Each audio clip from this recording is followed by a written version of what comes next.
Hi, I'm Dr. Daniel Alterman. Topic of this webcast is, can angioplasty treat multiple sclerosis?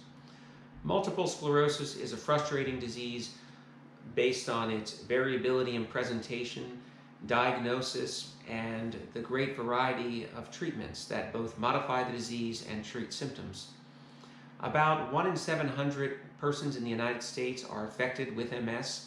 It's thought to be largely an autoimmune disease.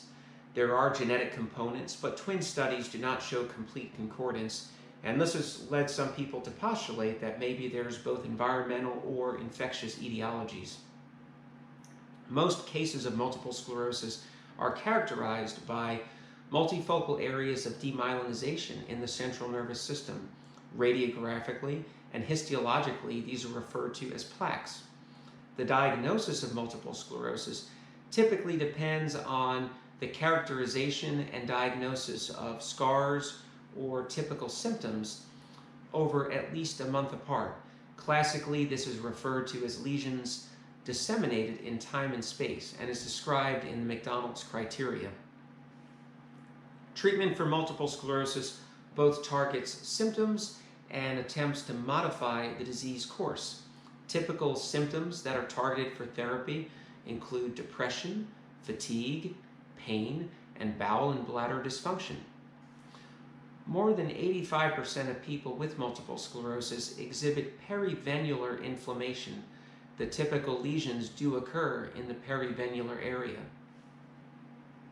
This led some researchers to question whether there could be a circulatory component, as some of these lesions do look similar to those seen with chronic venous insufficiency in the lower extremities. Vascular surgeons treat a variety of venous conditions. This includes both obstructive and insufficient processes. In the lower extremities, the insufficiency produces varicose veins and the typical symptoms that go along with it. These are things like swelling, occasionally bleeding veins, phlebitis, and the typical skin manifestations such as venous stasis dermatitis, lipodermatosclerosis, and atrophy blanche.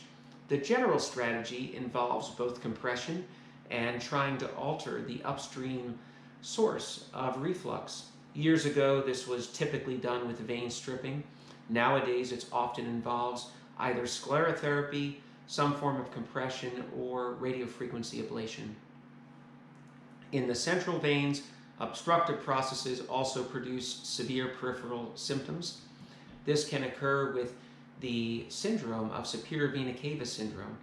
This can be caused by narrowing of the central veins due to a previous catheter, pacemaker, or even compressive processes such as a tumor.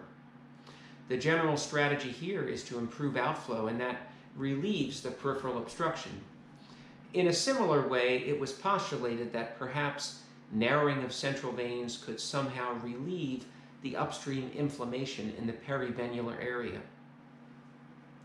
Several years ago, there was a few observational studies that documented various forms of outflow obstruction and venous drainage abnormalities in patients with multiple sclerosis.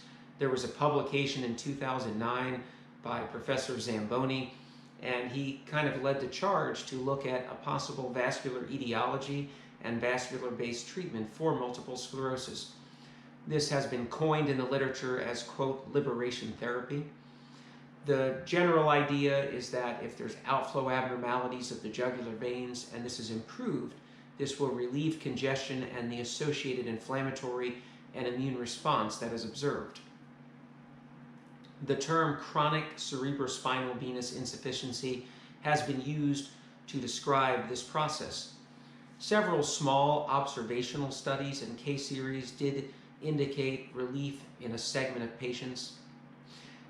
The issue is that when this theory has been subjected to larger randomized controlled trials, the results have not been reproducible, and compared with both angioplasty of narrowed jugular veins and sham treatment, which was essentially venography, there was no significant modification in the disease course, time to relapse, or alleviating symptoms.